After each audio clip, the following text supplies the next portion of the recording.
What's up, everybody? It's Vinny with Hawks Landing Productions, and I'm here today with my co-producer, Frank Kim, and our special guest, Griff Furst.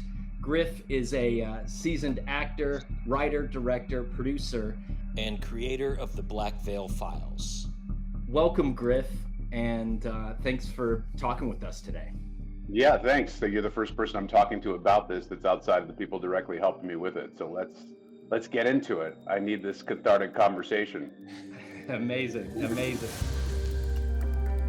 Run us through, how did this get started and what was the creative spark for this? Yeah, so the origin of this was, as you know, I'm a film guy, and I've wrote, directed, producer, acted in about 150 different pictures or TV shows.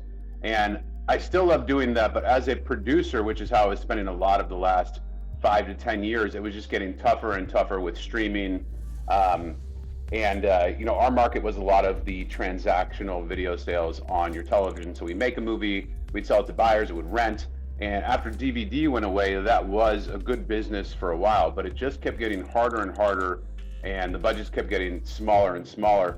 Now we were doing, $5, 10, $15 million movies, but the strings that came with doing those movies were these big stars that were very expensive. So the result would actually be that you would have less money to make the movie, even though the budget was bigger because you had Morgan Freeman or Billy Bob Thornton in it, but you had to give them all the money. So we were actually having less to make the movie than even the teeny tiny movies, because that was just the model that was bestowed upon us. It wasn't our idea. It was just that was the result of the sales agent coming back or the distributor and saying, we'll give you 10 million, but you have to give this star X. And then you're left with the rest. So that got really strenuous and unfulfilling. I mean, working with some amazing people and amazing talent, but just in terms of lifestyle, it was really, really hard. And meanwhile, I had become friends over the last 5 years or so with a handful of creators who are making stuff on YouTube. I was always really interested in what they were doing. They were interested in what I was doing. And our relationship actually started because a few of them had come to me asking about transitioning into traditional film and television. And I developed some scripts for them based on the shows that they had created for YouTube.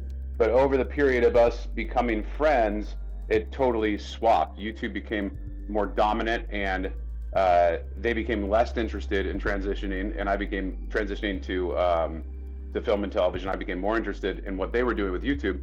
So we stayed in touch, and I watched their channels grow and their brands grow, and they kept encouraging me to do more direct to the viewer, direct to the consumer kind of stuff like YouTube.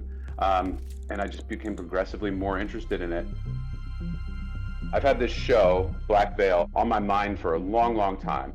I love shows like The Twilight Zone and Black Mirror, and actually developed something very similar to this show about 5 or 6 years ago, pitched it to Universal Television, got really close to making it. So I thought about it a lot, right? And when I had this idea that I can just create my own show and go direct to the audience, and not have to ask permission from anybody or go into this really long development period to tell the kind of stories that I want to tell, I just took the leap of faith, and we started making BlackVeil. Specifically for the reason that, I love The Twilight Zone when I was growing up, probably starting around 11 to current day. I still watch that show because of the way that Rod Serling, the writer, used stories to have a comment on society or the culture or what was going on right now. To me, that was way more effective than the news or religion or somebody that's preaching their point of view very straightforward. I love the way that he took a point of view and he just kind of shined a lantern on it through disguised as science fiction or horror. That was way more impactful for me in terms of just being a good person, is to watch an episode of Twilight Zone like the monsters are due on Maple Street. That's when the neighbors think there's an alien and they all turn on each other. It's a great metaphor for today in the world of misinformation. If Rod Serling was alive today, then that would have definitely been a part of that episode.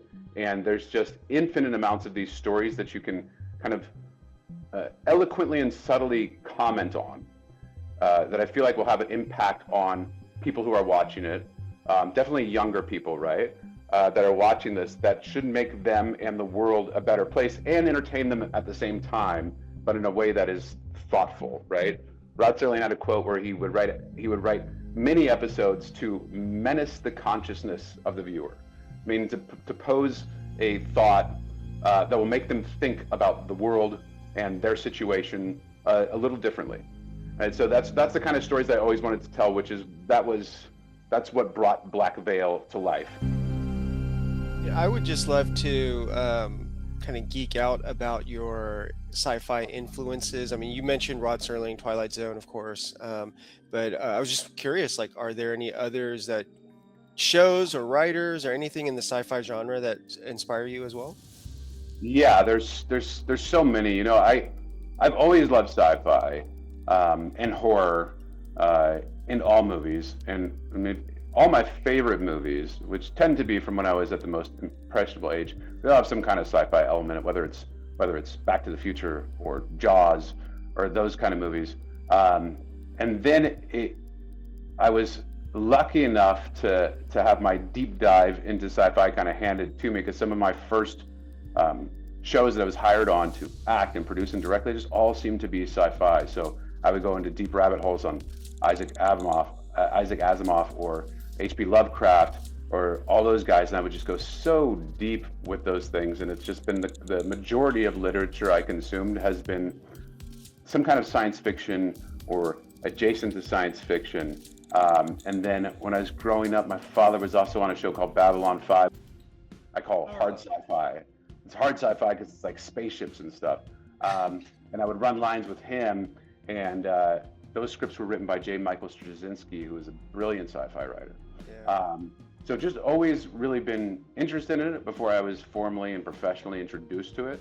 And I've always I just love stories like that. And all sci-fi does that thing I was talking about, right? Good sci-fi will take the most contemporary themes and issues and cultural things that I've always found to be a bit of a turnoff if you're just going to go straight forward with them and attack them. And you can kind of look at both sides of the equation and speak on it through characters and dialogue in these made-up science fiction circumstances. And I always just found it one of the more powerful tools for communicating, as opposed to just preaching, which certainly works to a fan base that is already committed to that cause, and then it becomes an echo chamber. But I think that art and film and science fiction writing in particular can kind of bypass those foreground receptors and kind of speak to people from a more primal and visceral level, that just being a commentator or somebody standing on a soapbox can't really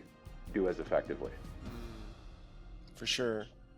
So who is your dad, or what's their name? His name is Steven. He has the same last name as me. Okay. What character did he play in Babylon 5? I'm just curious. His name was Veer Kato. He had one of those sideways mohawks. Oh, okay. That's awesome. That's so cool that he was on Babylon 5. Like, that's... Yeah, and he was pretty famous when I was a kid. But he used to be really heavy, and when he was really heavy, he got recognized everywhere we went. But in his 40s, I mean, he was 350 pounds. In his 40s, doctors were like, dude, you're going to go out the same way as John Candy if you don't take it easy. So he got really skinny, and he lost a ton of weight when he was on Babylon 5. So his character starts not quite that heavy and ends up skinny by the end of it. But it was, ultimately what he has to do, because being that overweight is worse than chain smoking, right? And so he lost a bunch of weight, and then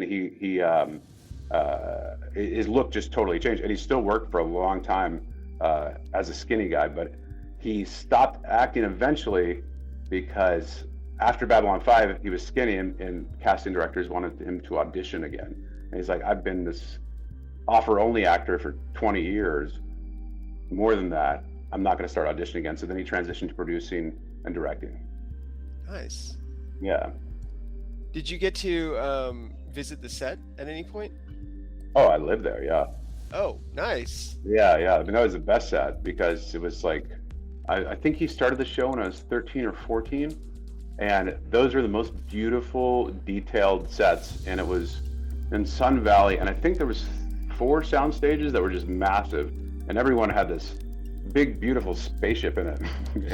And they would only use one at a time. So I would go to work and be like, yeah, I'll go do my homework over here, and I would just like hang out in whatever spaceship they weren't using. Wow.